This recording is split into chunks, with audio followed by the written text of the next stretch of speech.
శ్రీవల్లి ప్లాన్ని తిప్పికొట్టి భాగ్యం బండారం బయట పెట్టిన నర్మద బాబాయ్. ఇంతకు ఏం జరిగింది? అసలు శ్రీవల్లి ప్లాన్ని తిప్పికొట్టి భాగ్యం బండారం బయట పెట్టడం ఏంటి? అలా భాగ్యం గురించి తెలుసుకున్న తర్వాత రామరాజు ఎలాంటి నిర్ణయం తీసుకున్నాడు? ఇదంతా కూడా వీడియోలో చూసి తెలుసుకునేద్దాం. ఇల్లు ఇలాలు పిల్లలు అప్కమింగ్ ఎపిసోడ్స్లో ఏం జరగబోతుందో ముందుగా తెలుసుకోవాలి అనుకుంటే వీడియోని లైక్ చేసి ఛానల్ని సబ్స్క్రైబ్ చేసుకోండి. మొత్తం మీరు చూసుకున్నట్లయితే ఇంకా వల్లి వాళ్ళకి అసలు సాగర్ ఆ ఉద్యోగం ఎలా సంపాదించాడన్న విషయం అయితే తెలిసిపోతుంది.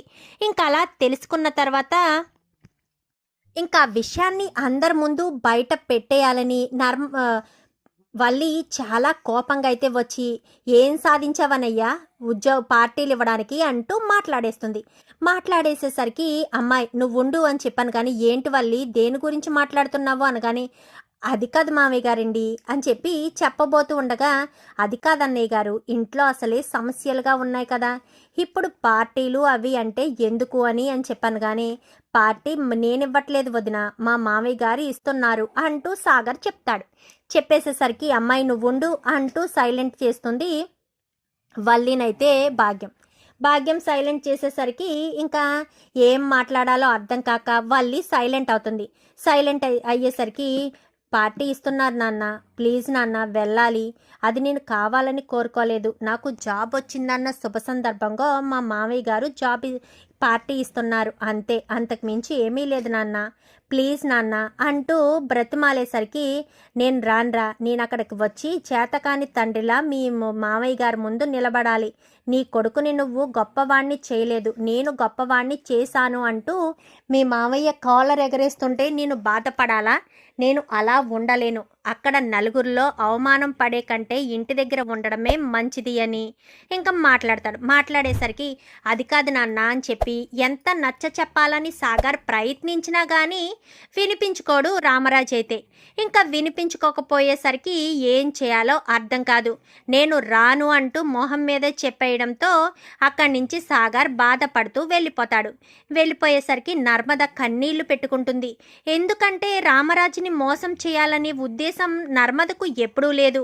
మరి అలాంటిది నర్మద మోసం చేసినట్టే కదా, నిజం చెప్పకుండా, నిజం తెలిసినా కానీ 20 లక్షల విషయం చెప్పకుండా మోసం చేయడం నచ్చక కన్నీళ్లు పెట్టుకునేసరికి, ఏమ్మా నర్మద ఎందుకు కన్నీళ్లు పెట్టుకుంటున్నావు, మీ మామయ్య ఎలా అన్నారనా, అసలే అమూల్య చేసిన పని వల్ల మీ మామయ్య బాధపడుతున్నారు అంతే తప్ప సాగర్ మీద ఎలాంటి కోపం లేదు అంటూ ఇంకా వేదవతి అయితే నచ్చ చెప్పే ప్రయత్నం చేసినా, నేను బాధపడేది అందుకోసం కాదత్తయ్య, సాగర్తో పాటు నేను మిమ్మల్ని మోసం చేస్తున్నాననేది నేను తట్టుకోలేకపోతున్నాను అంతే తప్ప వేరే ఉద్దేశం కాదు అని చెప్పి ఇంకా నర్మద కాస్త మనసులో అనుకుంటుంది. రామరాజు బయట కూర్చుని ఆలోచిస్తూ ఉంటాడు.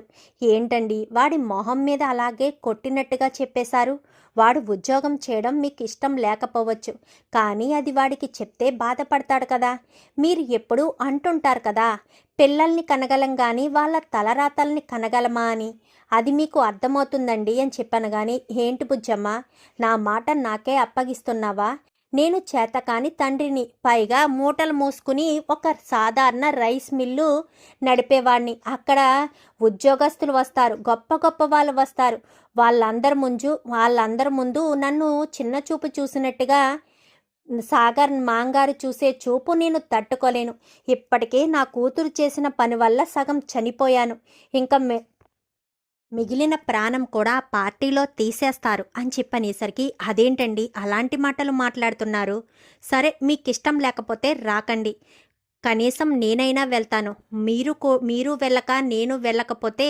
మీ కొడుకు ఎదుగుదలని మనం చూసి తట్టుకోలేకపోతున్నాము, అందుకే ఎవరు కూడా పార్టీకి రాలేదు అని అనుకుంటారు అని చెప్పి బుజ్జమ్మ అనడంతో, సరే నీ ఇష్టం, నువ్వు గనక వెళ్ళకపోతే నా ముందు తిరుగుతూ మొహం మార్చుకుని ఉంటావు కదా, కొడుకుని చూడడానికి నేను వెళ్ళలేదు, అందరూ పొగుడుతుంటే చూసి నేను హ్యాపీగా ఫీల్ అవ్వడానికి వెళ్ళలేదు, ఇక్కడే ఉండిపోయానని బాధపడుతూ ఉంటావు, నేను బాధపడినా పర్వాలేదు, నన్ను కట్టుకున్న భార్యగా నువ్వు బాధపడడం చూసి తట్టుకోలేను బుజ్జమ్మ, నువ్వు వెళ్ళు అని చెప్పాను. కానీ థ్యాంక్స్ అండి అని చెప్పి సంబరపడుతుంది. సంబరపడేసరికి ఇంకా ఈ వల్లి వాళ్ళు బయటికి వెళ్ళి, ఏంటమ్మా అసలు ఎందుకు నన్ను ఆపావు? వాడి సంగతి నేను చెప్పేవాడిని కదా. సాగర్ ఇలా మోసం చేసి మరీ 25 లక్షలు ఇచ్చి మరీ ఉద్యోగాన్ని కొనుక్కున్నాడు. ఏ టాలెంట్ లేకుండానే ఉద్యోగాన్ని కొనుక్కొని గవర్నమెంట్ జాబ్లో సాధించాడు అని చెప్తే నేను అందరి ముందు బయట పెట్టేవాడిని కదా, వాళ్ళని మెడపట్టి బయటకు గెంటేసేవాళ్ళు అని చెప్పాను. కానీ కాదు అమ్మడు, నీకు మనిషి ఎదిగావు కానీ బ్రెయిన్ ఎదగలేదు. ఒక మాట చెప్పనా, ఈ 4 గోడల మధ్య సాగర్ విషయాన్ని బయటపెట్టి నర్మదను అవమానిస్తే ఏమొస్తుంది? సాయంత్రం పార్టీ ఉంది కదా, సాయంత్రం పార్టీలోనే అందరి ముందు విషయాన్ని బయటపెట్టి, అంటే ఏంటమ్మా సాయంత్రం పార్టీలో బయట పెట్టమంటున్నావా? అవునే అమ్మడు, సాయంత్రం పార్టీలో బయట పెట్టావనుకో, అప్పుడు ఆ నర్మద తలదించుకుంటే అప్పుడు కదా మనకి సంతోషంగా ఉంటుంది. నన్ను అవమానిస్తుందా, నా కూతుర్ని కొడుతుందా, దాన్ని అంత ఈజీగా ఎలా వదిలేస్తాను? అస్సలు వదిలిపెట్టను అంటూ ఇంకా భాగ్యం చెప్పేసరికి ముగ్గురు కూడా చేతులు షేక్ హ్యాండ్ ఇచ్చుకొని తెగ సంబరపడుతూ ఉంటారు. సంబరపడుతూ ఉండేసరికి సాయంత్రం పార్టీ కోసమని వీడు సాగర్ రెడీ అయిపోతాడు. కానీ నర్మద అలా కూర్చుని ఆలోచిస్తూ ఉంటుంది. ఆలోచిస్తూ ఉండేసరికి, ఏంటి నర్మద ఇంకా రెడీ అవ్వలేదు? నీకు అసలు ఎలా కొంచెం కూడా గిల్టీనెస్ అనిపించట్లేదా సాగర్? నువ్వు ఏదైనా చదివి సాధించావా ఏంటి? ఆఫ్టర్ ఆల్ డబ్బులు కొని లంచం ఇచ్చి మరీ ఉద్యోగాన్ని కొనుక్కున్నావు.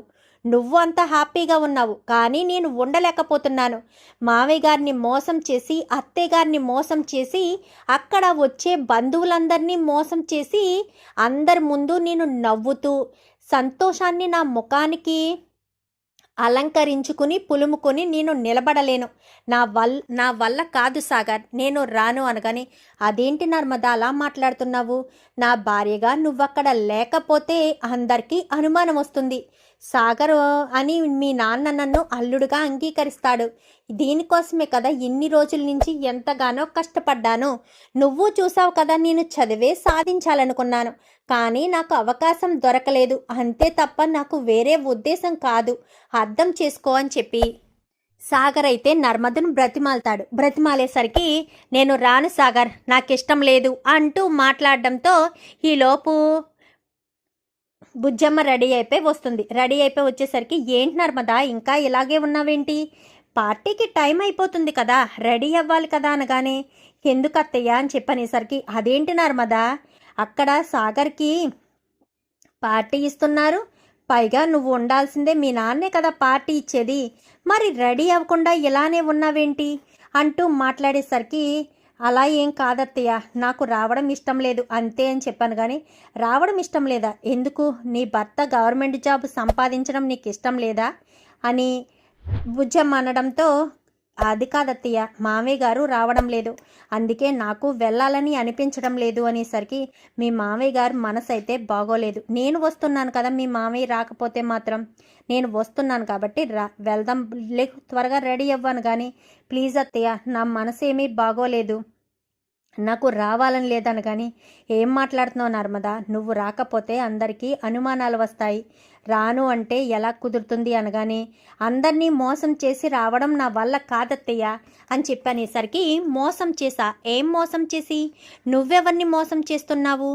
ఏం మాట్లాడుతున్నావు నర్మదా, నువ్వేం మోసం చేశావు అని బుజ్జమ్మ కాస్త అంటుంది. అది కాదత్తయ్య అని చెప్పనగానే, చూడు నర్మదా, నువ్వివేమీ మనసులో పెట్టుకోకు, నువ్వెవరిని మోసం చేయవు, నువ్వేంటో నీ మనస్తత్వం ఏంటో నాకు బాగా తెలుసు, నువ్వు ఎలాంటి దానివో కూడా తెలుసు, నువ్వు మోసం చేసే మనిషివి కాదు, నాకు అంతా తెలుసని చెప్తున్నాను కదా. నువ్వు పదే పదే మీ మామయ్య గురించి ఆలోచించుకో. మీ మామయ్యకి అమూల్య అంటే చాలా ఇష్టం. అమూల్య ఇలా చేసేసేసరికి మీ మామయ్య తట్టుకోలేకపోతున్నారు అంతే. కొన్ని రోజులు టైం పడుతుంది, తర్వాత మీ మామయ్య అంతా సెట్ అవుతారు.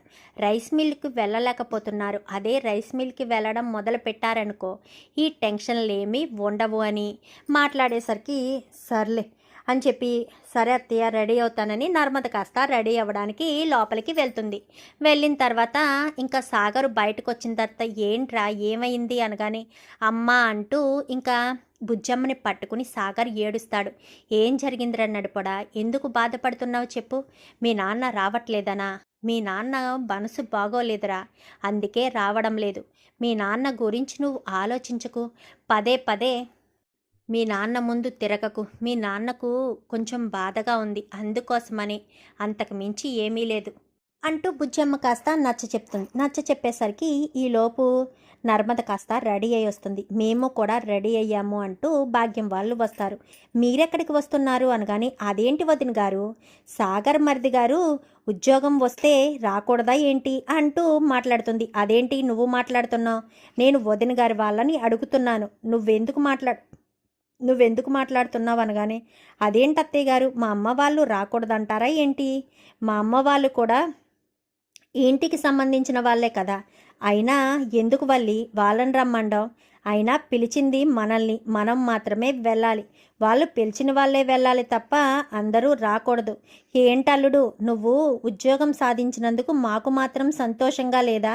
మీ అమ్మగారు ఇలా మాట్లాడుతున్నారేంటి అంటే మేము రానవసరం లేదా అని చెప్పాను కానీ, అయ్యో అలా అంటారేంటి అత్తయ్య గారు, రండి మీరు కూడాను అనగాని, ఎందుకు సాగర్ వాళ్ళు రావడం అని చెప్పాను కానీ, బాగుంది నర్మదా, మేము రావడం నీకు ఇష్టం లేదా? మేము వస్తే ఏదైనా కష్టమనా ఏంటి అని చెప్పి ఇంకా ఏదో అనేసరికి సర్లే నర్మదా, వస్తాను అంటున్నారు కదా, మన తరపున కూడా జనాలు ఉండాలి. ఇంతకీ ప్రేమ ధీరజ్ ఎక్కడికి వెళ్ళారు? ఉదయం మధ్యాహ్నం అనగా వెళ్ళారు, ఇప్పటి వరకు రాలేదు అంటూ మాట్లాడుతుండగానే ఈలోపు ఇద్దరు వస్తారు. కారు కొనడానికి వెళ్ళారు కదా వాళ్ళిద్దరూ వస్తారు. వచ్చేసరికి ఎక్కడికి వెళ్ళారా? మధ్యాహ్నం అనగా వెళ్ళారు, ఇప్పుడు సాయంత్రం అవుతుంది, ఎప్పటి వరకు ఎక్కడికి వెళ్ళారని కానీ, చిన్న పని మీద బయటికి వెళ్ళాంలే అమ్మా. ఇప్పుడు ఏంటి మీరంతా రెడీ అయి ఉన్నారు, ఎక్కడికి వెళ్తున్నారు అని చెప్పాను కానీ, సాగర్కి అదే నడిపోడికి ఉద్యోగం వచ్చింది కదా, ఉద్యోగం వచ్చిన సందర్భంలో వాళ్ళ మామయ్య గారు బంధువులందరినీ పిలిచి సాగర్ని అల్లుడుగా ఒప్పుకుంటూ పార్టీ ఇస్తున్నారంట, అందరినీ రమ్మన్నారు. మరి మీరంతా ఉన్నారు, సరే అన్నయ్య పెద్దోడును నాన్న ఏరి అనగానే, పెద్దోడు ఇంకా రైస్ మిల్లు నుంచి రాలేదు, మీ నాన్నేమో నేను రాను నాకు నీరసంగా ఉంది అంటున్నారు.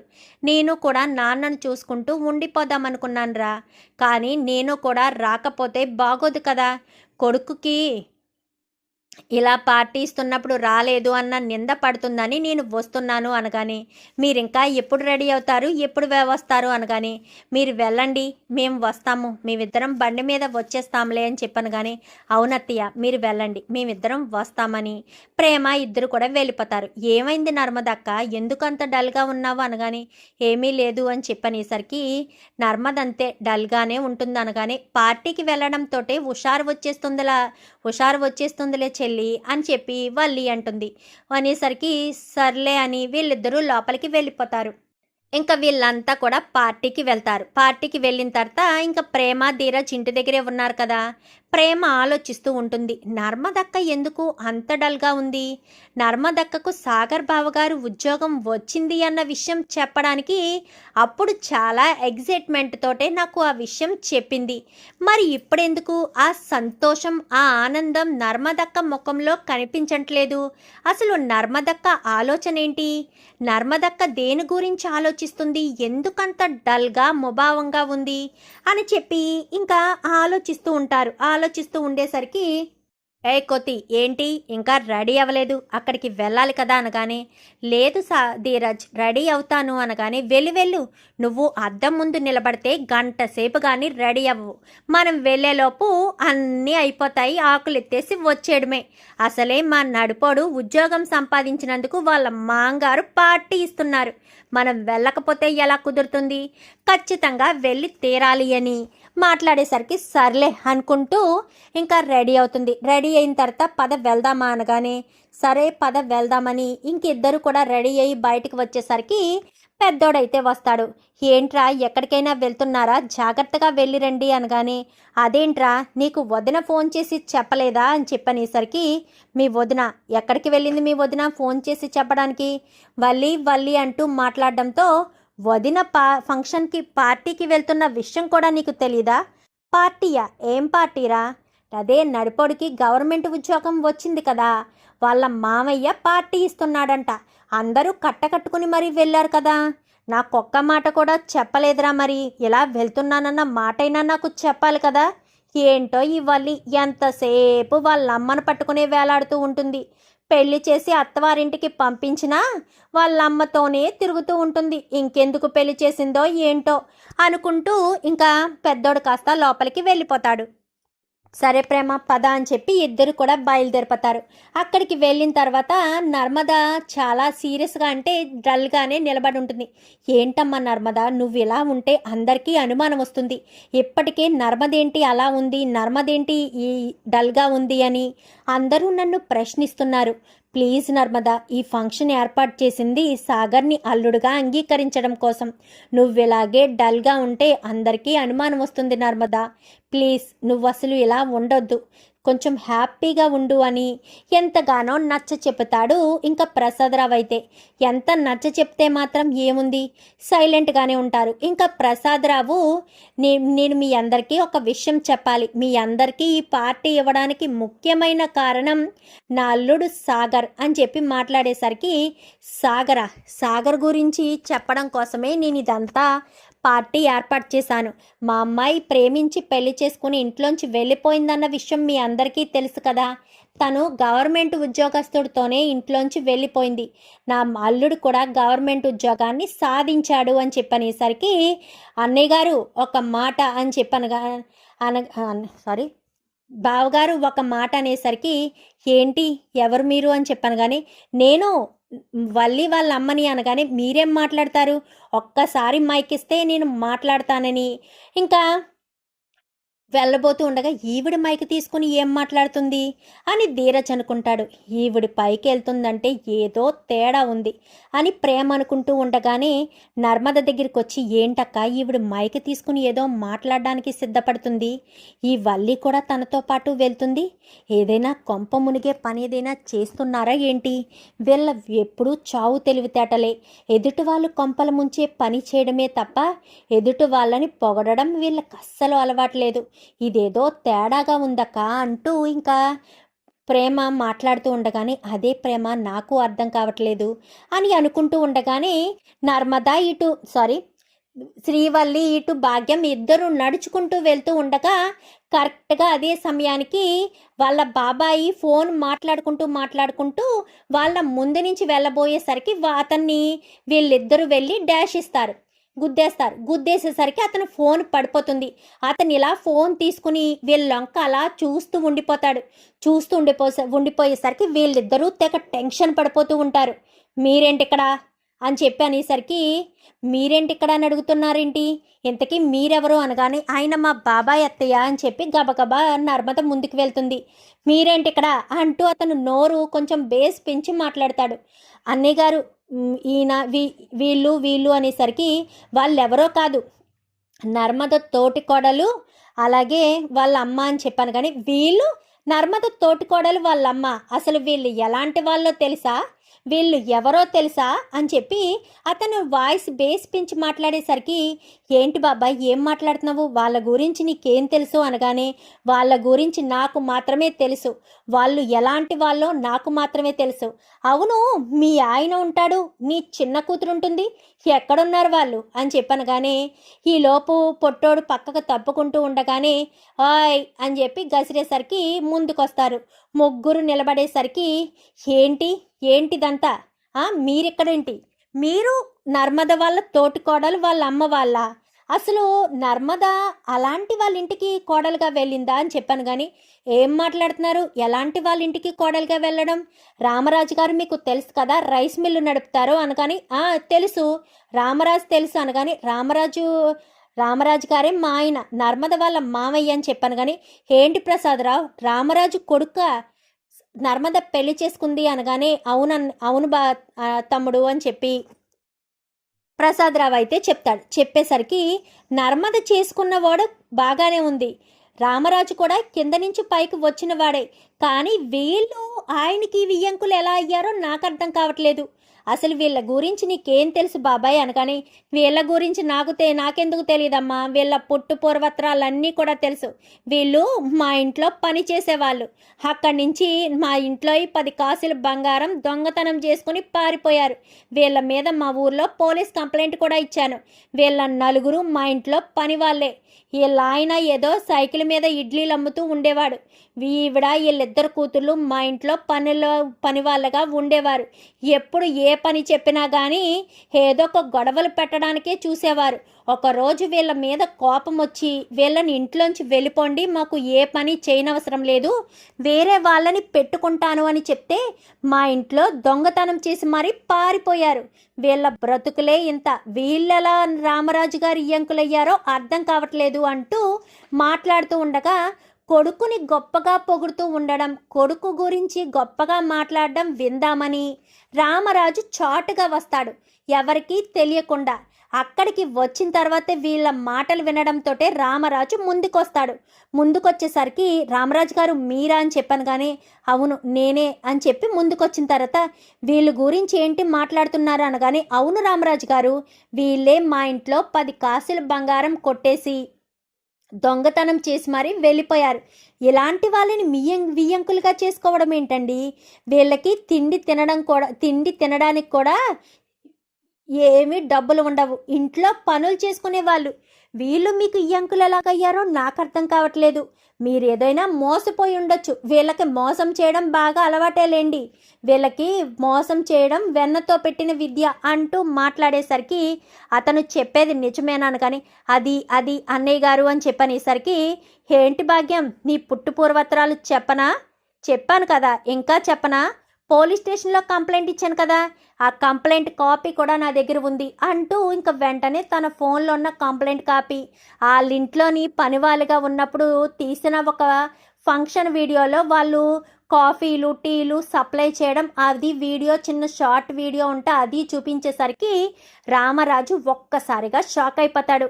ఇలాంటి బ్రతుకుల మీలాంటి వాళ్ళు మమ్మల్ని మోసం చేసి మా ఇంట్లో అడుగు పెట్టారా అని చెప్పి రామరాజు చాలా కోపంగా అక్కడి నుంచి ఏం మాట్లాడకుండా వచ్చేసేసరికి ఇంకా వీళ్ళు కూడా పార్టీలోంచి సగంలోంచి వచ్చేస్తారు. ఇంటికి వచ్చాక రామరాజు చాలా కోపంగా ఉంటాడు. ఇదేంటమ్మడు, వాళ్ళ గురించి బయట పెట్టాలని మనం అనుకుంటే మన గురించి ఆయన వచ్చి బయట పెట్టాడు అంటే నర్మద వాళ్ళ బాబాయే మనం పాత ఓనరా? ఏంటిదంతా, మనకి అదృష్టం ఎంత బాగా కలిసి వస్తుందని అస్సలు అనుకోలేదు అని చెప్పనేసరికి, అమ్మో నాకు చాలా భయంగా ఉందమ్మా, ఇప్పుడు మా మామయ్య ఎలాంటి నిర్ణయం తీసుకుంటారో, మన కుటుంబ పరిస్థితి, మనం అబద్ధాలు చెప్పామని మోసాలు చేశామని మా మామయ్యకి తెలిసిపోయిందమ్మా, ఇప్పుడు ఏం చేయాలి, ఏ రకంగా ఇప్పుడు తప్పించుకోవాలి అని కంగారు పడిపోతూ ఉంటారు. కంగారు పడిపోయేసరికి ఇంకా ఇంటికి కంగారుగానే గుమ్మంలోకి వచ్చేసరికి, అక్కడే ఆగండి అని చెప్పి, నేను అడిగిన ప్రశ్నలకు మాత్రమే సమాధానం చెప్పండి. మీరు నిజంగా కోటీశ్వర్లేనా? మీరు నాకు అబద్ధం చెప్పారా? నన్ను మోసం చేశారా? నాకు అబద్ధం చెప్పినా మోసం చేసినా అస్సలు నచ్చదని మీకు తెలుసు. నేను ఏ విషయమైనా సరే ముక్కుసూటిగా ఉండే మనిషినని కూడా తెలుసు. మరి అలాంటి తప్పుడు మీరు నాకు ఎలా అబద్ధం చెప్తారు? ఎలా నన్ను మోసం చేస్తారు? అసలు ఇలా చెయ్యాలని మీకు ఎందుకు అనిపించింది? మీరు బ్రతికి చెడ్డవాళ్ళు అనుకునే కదా మీరు అన్నీ అంటూ రామరాజు అడిగే ప్రశ్నలకు సమాధానాలు చెప్పలేక ఇంకా భాగ్యం వల్లి వెళ్తే నోరెళ్ళబెడతారు. మరి ఇప్పుడు రామరాజుకి వీళ్ళ గురించి, వీళ్ళ పుట్టు పూర్వత్రాల గురించి అన్నీ తెలిసిపోయాయి కదా. ఇప్పుడు రామరాజు ఎలాంటి నిర్ణయం తీసుకుంటాడు? వల్లిని ఇంట్లో ఉండనిస్తాడా, లేక ఇంటి నుంచి బయటకు గెంటేస్తాడా? చూద్దాం. మరి ఇదంతా కూడా రాబోయే ఎపిసోడ్స్లో. వీడియో నచ్చితే లైక్ చేసి ఛానల్ని సబ్స్క్రైబ్ చేసుకుని పక్కనే ఉన్న బెల్ సింబల్లో ఆల్ పై క్లిక్ చేయండి. ఎలా చేయడం వల్ల మేము పెట్టే ప్రతి వీడియో నోటిఫికేషన్ రూపంలో ముందుగా చూడగలుగుతారు. Thank you for watching.